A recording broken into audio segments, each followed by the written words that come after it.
Hello students, question number 30 from JEE 2023, 10th April, shift 1. The question is, the number of elements in the set n belongs to integers where n square minus 10n plus 9, 19 is less than 6 is, क्या होगा बताना है। तो सबसे पहले तो इसको अगर फैक्टराइज करो, इसके फैक्टर्स की बात करें, इसके दो रूट्स आ रहे हैं बेसिकली। n का वैल्यू इक्वल टू यहाँ से आएगा 10 plus minus under root of B square is 100 minus 19 into 4 हो जाएगा 76 एंड डिवाइडेड बाय करेंगे 2, तो इसको 2 से डिवाइड करेंगे तो ये यहाँ पर आ जाएगा 5 प्लस माइनस ये रूट 24 आएगा। रूट 24 का वैल्यू 4 रूट 6 हो जाएगा, 2 रूट 6 हो जाएगा बेसिकली। तो यहाँ से रूट 6 बचेगा सिर्फ। तो फाइनली n का वैल्यू ये आ रहा है, जबकि इसकी वैल्यू 0 हो रही है। और जब अब यहाँ पर हम इसको दो पार्ट्स में डिवाइड करेंगे। पहला पार्ट तो कि जब n का वैल्यू माइनस इन्फिनिटी से लेके 5 माइनस रूट 6 अगर होगा तो ये वैल्यू अंदर पॉजिटिव वैल्यू होगी एग्जैक्टली।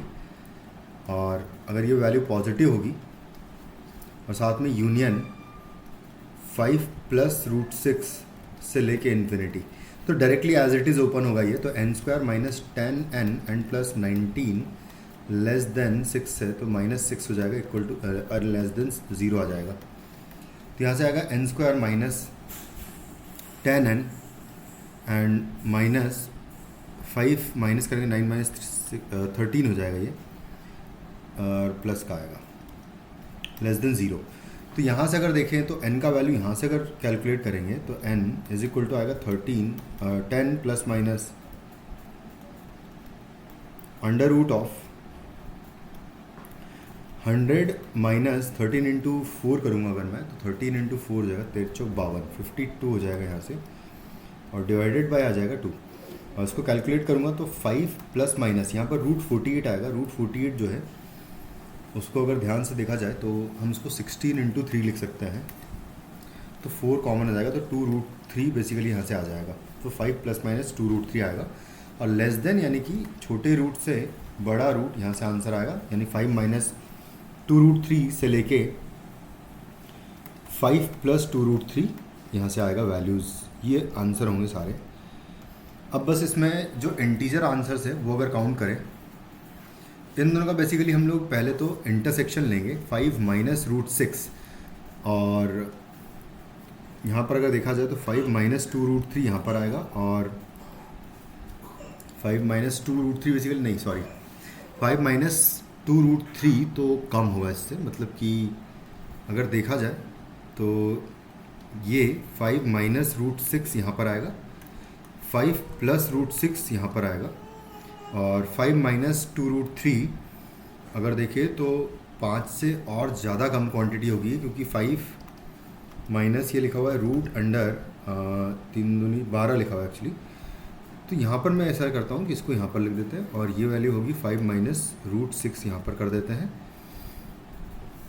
और दूसरा 5 प्लस 2 रूट 6 जो है इस वैल्यू से ज़्यादा होगा, यानी कि यहाँ पर ऐसा करता हूँ मैं कि ये वैल्यू जो है वो 5 प्लस रूट 6 कर देते हैं, और ये वैल्यू 5 प्लस 2 रूट 3 कर देता हूँ मैं। तो ये वाला पोर्शन जो है वो हमको बता रहा है कि ये यहाँ से यहाँ तक आ जाएगा, और ये यहाँ से यहाँ और यहाँ से यहाँ इस वाले पोर्शन को रिप्रेजेंट कर रहा है। तो बेसिकली यहाँ से यहाँ तक और यहाँ से यहाँ तक जो आंसर्स आएंगे बस उनको कैलकुलेट करना है मुझे। तो 5 माइनस रूट 12 अगर देखें तो रूट 12 जो है 3 पॉइंट समथिंग कुछ आएगा, तो यानी कि 5 माइनस 3 करता हूँ तो 2 आएगा, तो यानी 1 पॉइंट समथिंग यहाँ से कुछ वैल्यू आ रही है, तो 1.9 लिख देता हूँ मैं इसकी वैल्यू, ठीक है। से लेके 5 माइनस रूट 6 की बात करें तो ये 2 से बड़ी क्वांटिटी है, तो 5 माइनस 2 हो जाएगा 3, तो ये 2 पॉइंट समथिंग कुछ आएगा, तो इस तरीके से कुछ वैल्यू आ जाएगी। तो 1.9 से लेके 2 पॉइंट समथिंग तक, तो यहाँ से सिर्फ n का वैल्यू एक ही मिल रहा है मुझे इंटीजर, जो कि है 2। और यहाँ से यहाँ तक अगर बात करें, क्योंकि यही दोनों इंटरसेक्शन में आएगा फिर से, तो 5 प्लस रूट 6 जो है वो, और वैसे देखा जाए तो बिल्कुल सिमेट्रिक केस है ये, और अगर बिल्कुल सिमेट्रिक है 5 के अबाउट, तो यहाँ से भी वैसे एक ही आंसर आएगा, क्योंकि 5 प्लस रूट 6 करूँगा अगर मैं, तो 5 एंड प्लस रूट 6 जो है वो 2 प्लस समथिंग कुछ होगा, तो ये वैल्यू 7 पॉइंट समथिंग कुछ है।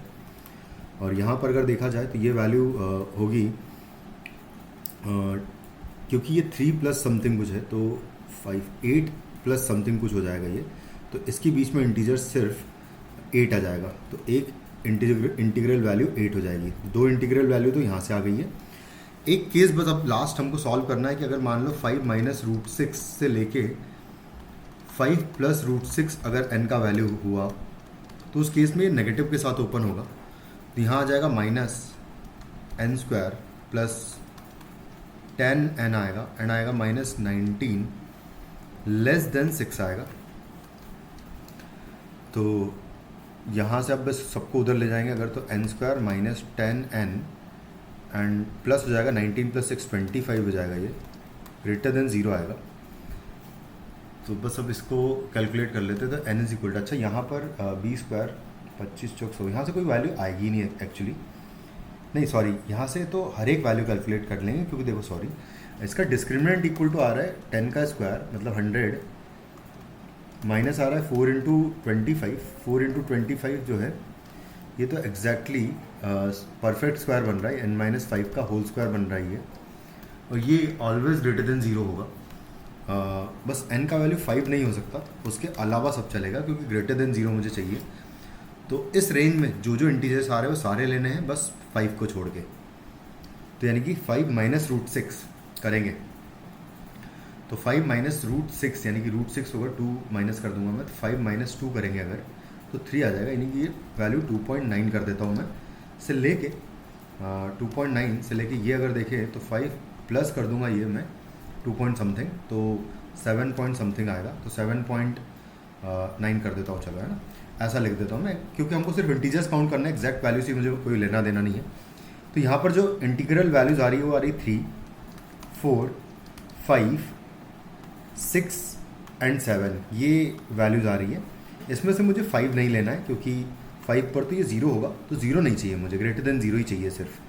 तो यहाँ से n की जो पॉसिबल वैल्यूज है 3, 4, 6 एंड 7 होगा सेकंड केस से, और फर्स्ट केस से 2 एंड 8 था, 2 एंड 8 फर्स्ट केस से था। तो टोटल नंबर ऑफ वैल्यूज अगर देखिए तो 4 इधर से 2 इधर से, तो 2 प्लस 4 हो जाएगा 6, total number of integral solutions हो जाएंगे 6।